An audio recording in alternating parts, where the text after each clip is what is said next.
구독과 좋아요는 다음 영상을 만드는 큰 에너지가 됩니다. 당신의 인생이 왜 힘들지 않아야 한다고 생각하십니까? 시작합니다.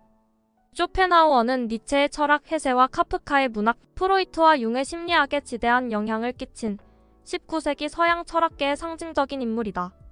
그는 인생은 의미가 없다. 그러므로 태어나지 않는 것이 최선이고 태어났다면 최대한 빨리 죽는 것이 차선이다. 라고 말해 흔히 염세주의자로 알려졌지만 그 어떤 철학자, 작가보다 치열하게 살았다. 쇼펜하우어가 세상을 떠난 지 150년의 세월이 흘렀지만 우리가 오늘날까지 쇼펜하우어를 기억하고 그가 남긴 저서에서 인생의 해답을 찾으려는 이유가 뭘까? 그것은 쇼펜하우어가 인생 그 자체를 텍스트 삼아 삶의 고통을 철학으로 승화시켰기 때문이다. 인생은 고통이며 고통은 집착에서 비롯되고 따라서 집착을 버림으로써 우리는 고통의 소멸에 이를 수 있다는 비관에 대한 비관을 제시했기 때문이다. 그래서 그의 철학은 행복해지고 싶어서 결국 불행해져 버린 현대인들에게 시사하는 바가 크다. 쇼펜하우어는 일평생 11권의 책을 썼고 그중 생전에 출판된 저서는 8권이다.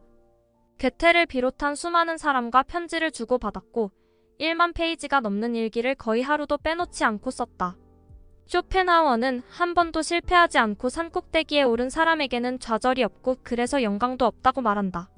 쇼펜하우어는 반면에 실패할 때마다 조용히 그러나 힘차게 다시 일어선 사람에게는 영광이 주어진다고 이야기한다. 그에게는 좌절을 떨치고 일어났다는 아문 상처가 새겨져 있으며 절망의 끝이 어디쯤인지를 알고 있는 눈동자가 있기 때문이라는 쇼펜하우어의 글이 눈길을 끈다. 쇼펜하우어는 불명확한 인생에서 죽음보다 확실한 사실은 없다고 말한다. 쇼펜하우어는 우리 모두에게 죽음이 찾아온다는 사실보다 명확한 전제는 없으며 죽음 앞에 놓인 인간의 운명은 오늘이 가고 내일이 올 것이라는 당연한 사실보다 해가 지면 어둠이 찾아온다는 눈으로 목격한 사실보다 겨울이 가면 따뜻한 봄날이 시작되리라는 부푼 기대보다 더욱 명확한 진실이라고 이야기한다. 뿐만 아니라 쇼펜하우어는 우리는 항상 죽음을 떠올려야 하며 그것이 우리에게 삶이 허락된 이유임을 깨달아야 한다고 말한다.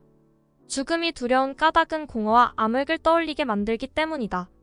그리고 우리가 공허와 암흑을 두려워하는 까닭은 도처에 흩어져 있는 우리의 삶을 제대로 돌아보지 못하기 때문이다.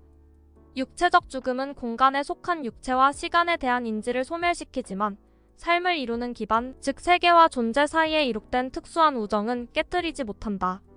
쇼펜하우어는 우리가 각자의 삶에서 선별하고 시도하는 모든 활동은 결과적으로 자신의 고통뿐 아니라 타인의 고통으로 이어지고 이는 곧 죽음의 감각을 일깨우는 필요조건이 되곤 한다고 말한다. 그러나 쇼펜하우어는 동물과 동물로서의 인간은 고통 때문에 파괴되지 않는다고 이야기한다. 내구성이 강해서도 고통에 대한 면역력이 강화되어서도 아니다.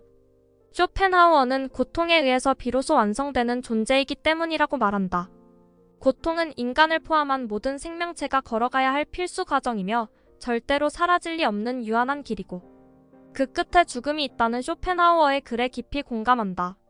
쇼펜하우어는 죽음이야말로 우리를 완성하는 강력한 본성이라고 이야기한다. 쇼펜하우어는 판단과 권위를 혼동하지 말라고 강조한다. 그리고 쇼펜하우어는 세상 사람들은 난제와 부딪혔을 때 권위를 따르면서도 의기양양하게 스스로 판단한 것처럼 착각에 빠지곤 한다고 말한다. 쇼펜하우어는 권위를 갖춘 말을 인용했을 뿐이면서 마치 자신이 직접 고안해낸 결론인 것처럼 스스로를 속이곤 한다고 이야기한다. 인간의 나약한 정신은 힘들게 자신의 이해와 통찰을 동원하기보다는 타인이 떨어뜨린 몇 마디 말을 잽싸게 주워 담아 아무도 없는 곳에서 몰래 삼킨 후 배설하기를 즐겨한다. 손수수고하여 바구니에 담은 과일보다 남들이 먹다 버린 썩은 과육의 배설물을 더욱 신봉하는 것이다. 우리 주위에 이마저도 어려워하는 인간들이 많다는 점에서 그들은 손쉽게 지식인, 양식 있는 학자라는 이름표를 취득하곤 한다. 쇼펜하우어는 반성하고 있다는 것은 지나간 시간을 되돌아보고 있다는 것은 자신을 한심스레 여기고 있으며 타인을 증오하는 중이고 영혼과 육신의 휴식이 필요하다는 신호라고 말한다. 이럴 땐 그저 쉬는 게 최선이라는 쇼펜하우어의 글이 인상적이다. 반성은 자기 혐오다. 자기 자신이 하찮게 느껴질 때 인간은 뭔가 반성할 만한 건수가 없는지 두리번거린다. 뭘 해도 기운이 나지 않을 때 인간은 무턱대고 반성하며 자아를 성찰한다. 그럴 바에야 아무 생각 없이 잠자리에 드는 편이 낫다. 자신이 증오스러울 땐 자는 것이 최고다. 도박도 기도도 명상도 도움이 안 된다.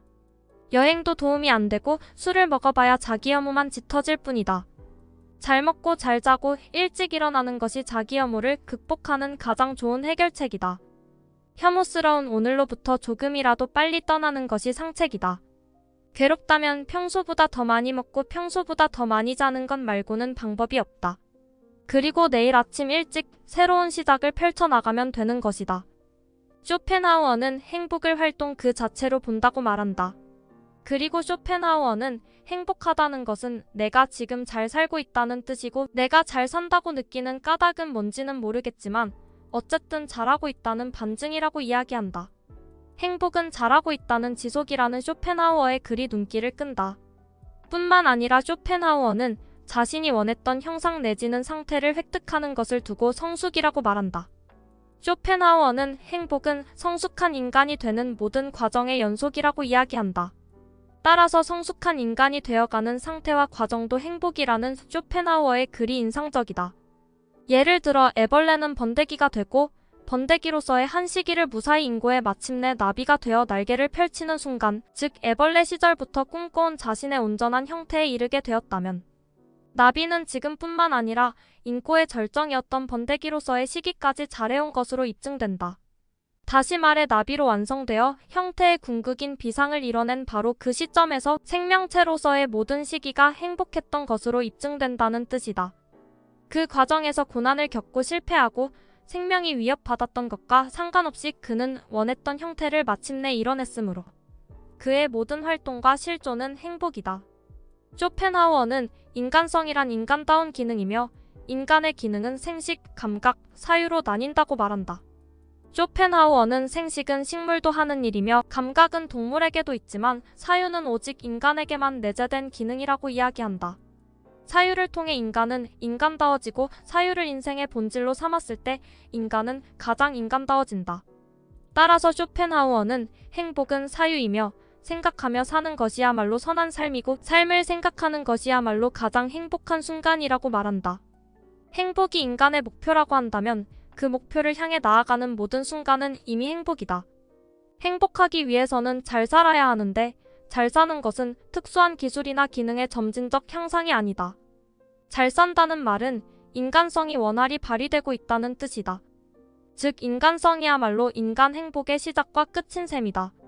쇼펜하우어는 우정은 다른 어떤 감정보다 인간을 현명하게 만든다고 말한다. 우정만이 인간과 사물의 실상을 보여주며 인간다운 정당한 삶과 방법을 말해준다. 쇼펜하우어는 인생을 살아가는 가장 현명한 방법을 생각하기 전에 내가 무엇과 친해져야 하는지, 무엇을 사랑하고 있는지부터 확인해야 한다고 이야기한다. 어떻게 살고 싶다는 소원보다는 내가 사랑하는 그것을 위해 살고 싶다는 바람이 인간에게는 더 크고 위대하게 느껴질 수 있기 때문이라는 쇼펜하우어의 글에 깊이 공감한다. 우정은 두 개의 영혼을 지니고 있다. 우정을 가진 자는 두 개의 영혼을 가진 자다. 한 영혼이 쓰러지더라도 곁에 있는 또 다른 영혼이 그를 일으켜 세운다. 어떤 경우에도 둘이 함께 쓰러지는 법은 없다. 삶이 인간에게 우정을 선물한 까닭이다. 우정은 겉으로 드러나는 고상한 만남이 되어서는 안 된다. 서로의 내면에 자극이 되고 분발하려는 촉진제가 되어야 한다. 함께 진보하지 않는 우정은 나태와 방종이다. 내적인 진보는 강렬한 영혼의 동요로부터 시작된다. 우정은 친구의 영혼을 깨우는 자명종이다. 그 역할에 충실하지 못한 우정은 자기 본의의 나르시시즘에 가깝다. 우리가 참다운 우정을 부러워하면서도 일상에서는 소모적인 만남을 반복하는 이유는 잠에서 깨어난 영혼을 두려워하기 때문이다. 긴 잠에서 깨어난 나의 영혼의 무지와 무감각과 게으름으로 얼룩진 나 자신을 보고 절망할까봐 두려운 것이다. 쇼펜하우어는 독서를 나를 표현하기 위한 일종의 자극이며 자극만 받고 이를 표출하지 않는다면 언젠가는 그 자극에 무뎌진다고 말한다. 이는 독서의 폐해라고 할 수 있다. 쇼펜하우어는 실제로 자신의 주변에는 책을 너무 많이 읽는 바람에 자기 자신을 읽어버린 사람이 있다고 이야기한다. 뿐만 아니라 쇼펜하우어는 진리는 한 사람에 의해 만들어지고 창조되지 않으며 길과 길이 이어져 전 인류가 도달하는 동산이라는 것을 잊지 말아야 한다고 강조한다. 책은 막강한 힘을 가진 권력자다. 기독교의 신조차 성경이라는 책의 구조를 빌어 말씀을 보관하실 정도다. 그런 책을 사람이 이길 수는 없다. 게으른 성직자들은 성경만 볼 뿐 성경에서 받은 자극을 표출하지 않는다. 그래서 육신을 잃고 껍데기만 남은 채 교리에 갇혀 지내는 신세가 된 것이다. 쇼펜하우어는 만일 인간의 무지한 소원이 이루어져 영원한 시간이 주어지고 모두가 부유해지고 늙지 않고 사랑하게 되고 병들지 않는다면 어떻게 될까에 대해 이야기한다. 인간의 모든 소원이 이루어진 후에는 권태뿐이라는 쇼펜하우어의 글이 눈길을 끈다. 인생은 여백만 남게 된다. 어제를 추억하고 오늘을 살아가고 내일을 기대해도 떠오르는 것은 거대한 백지다. 하고 싶은 일도 없고 그리운 사람도 만나고 싶은 사람도 없다. 축제가 기다려지지도 않는다. 희열도 없다. 만끽도 없다. 배부름도 없고 포근함도 없다. 이 모든 상황이 그저 지겨울 뿐이다. 나는 천국에서 권태를 깨달아 다시 인간으로 돌아오느니 지금 사는 이곳에서 고난을 받고 싶다. 고통에 몸부림치고 싶다. 가난과 굶주림에 지쳐먹고 살 궁리에 연연하고 싶다. 인류에게는 고뇌로 가득한 세계, 대기의 압력이 죽을 때까지 가해지는 세계가 필요하다. 인간의 본성 자체가 그런 세계에 적응할 수 있도록 만들어졌다. 그 밖의 무대는 인간에게 어울리지 않는다. 쇼펜하우어는 불행과 고뇌와 절망에서 가장 빨리 위로받는 방법은 나보다 더 비참한 자들을 찾아내는 것이라고 말한다. 쇼펜하우어는 무미건조한 일상에서 한가로이 풀을 뜯던 평화로운 양떼가 동료의 잔혹한 죽음을 목격하면서 자신의 생애에 감사하고 앞으로의 삶에 연연하게 되는 정신의 변화가 찾아오는 것이라고 이야기한다. 쇼펜하우어는 우리도 양떼와 같은 운명임을 망각해서는 곤란하다고 말한다. 들소의 목을 물어뜯으려는 사자의 의지와 사자의 송곳니에서 벗어나려는 들소의 의지 중 누구의 의지가 더욱 강렬할 것인가? 누군가를 삼키는 쾌감과 누군가에게 삼켜지는 불쾌감의 인식은 어느 쪽이 더 클 것인가? 생각해보면 답은 간단하다. 쇼펜하우어는 가진 자는 더 많은 것을 가지려고 탐욕에 길들여지고 이름을 얻은 자는 그 이름 앞에 굴복하는 이름들을 늘리려고 무고한 희생을 계획하게 되는 법이라고 말한다. 그리고 쇼펜하우어는 가진 자는 빼앗김을 두려워하고 이름은 얻은 자는 기억하지 못함을 두려워하며 산다고 이야기한다. 가진 자의 관심은 가진 것들을 향하고 이름을 얻은 자의 관심은 그의 이름에만 갇혀버리게 되는 것이다. 그런 자의 영혼은 비워진 항아리와 같아서 겉으로 보기에는 속이 어두워 그 안에 무엇이 들어있을 것이라고 기대하게 만들지만 직접 손을 뻗어 더듬어 보면 차가운 옹기 그릇에 손가락이 아릴 뿐이다. 쇼펜하우어는 계급과 부는 존경의 대상이 아니라고 말한다. 그가 지금 하는 일에 따라 존경과 멸시를 판단해야 한다. 쇼펜하우어는 그가 하는 일이 많은 사람을 유익하게 해주고 있다면 그는 존경받을 만한 인물이지만 세상은 오직 자기 자신만을 해방한 부자들을 존경하고 우리의 생활을 존속시켜주는 농민과 노동자의 수고는 천시한다고 이야기한다. 가진 자들이 머릿속에는 노동자들에게 더 많은 노동을 전가하는 계획밖에 들어있지 않다. 국가는 노동자의 생활을 부유하게 해주기 위해서는 어쩔 수 없다고 말하는데 결과적으로 노동의 대가는 국가와 소수의 정치가와 기업가의 몫으로 떨어지고 노동자에게는 힘든 과정만이 남겨진다. 쇼펜하우어는 자연은 우리를 낳은 부모인 동시에 우리를 죽음으로 몰아가는 최대의 위협이라고 말한다.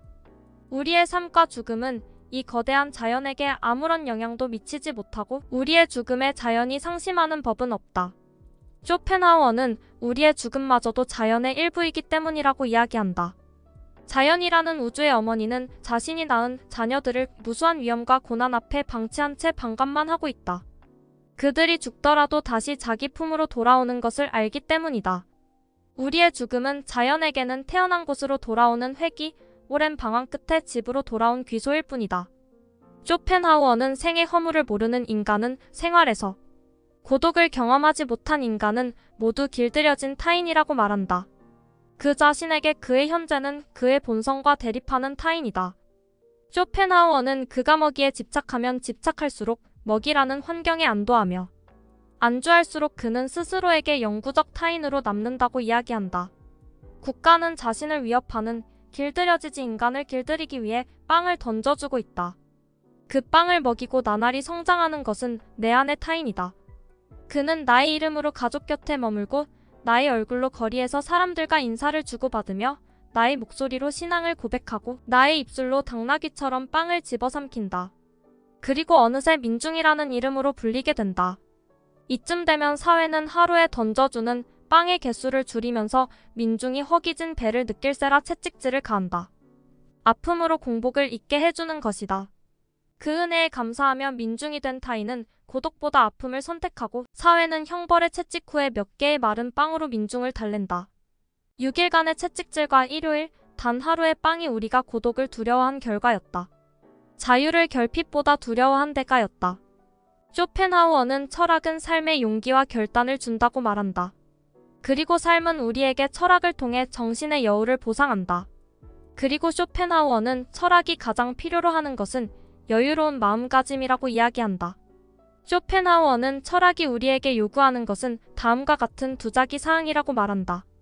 뿐만 아니라 스스로를 사색하지 않는 자에게 스스로를 돌아보고 반성하고 수정하는 능력과 용기는 주어지지 않는 법이라는 쇼펜하우어의 글이 깊은 여운을 남긴다. 첫째는 어떤 성과에도 낙관하지 말라는 것이다. 기쁨과 열망을 마음속에 간직하는 사람은 세계라는 대상을 향해 아무런 의문도 품지 못한다. 철학은 우리에게 질문을 요구한다. 그것이 곧 용기이기 때문이다. 둘째는 자명한 이치에 대한 반항이다. 그것이 진리일지라도 외부의 강압에 의해서라면 거부할 줄 알아야 한다. 그것이 인간의 정신이다. 인간의 정신은 그 어떤 목적에도 구애받아서는 안 된다. 목표를 쫓아가서도 안 된다. 욕망이라는 의지와 역계를 견줘서도 안 된다. 인생이란 우리의 내면에서 세계를 하나로 통일시키는 고유한 직관의 연속이다. 직관이라는 단어가 낯설다면 계시를 떠올려도 좋다. 삶의 순간들에게 찾아오는 계시를 우리는 받아들일 줄 알아야 한다. 여기까지 당신의 인생이 왜 힘들지 않아야 한다고 생각하십니까? 가 소개였습니다. 구독과 좋아요는 다음 영상을 만드는 큰 에너지가 됩니다.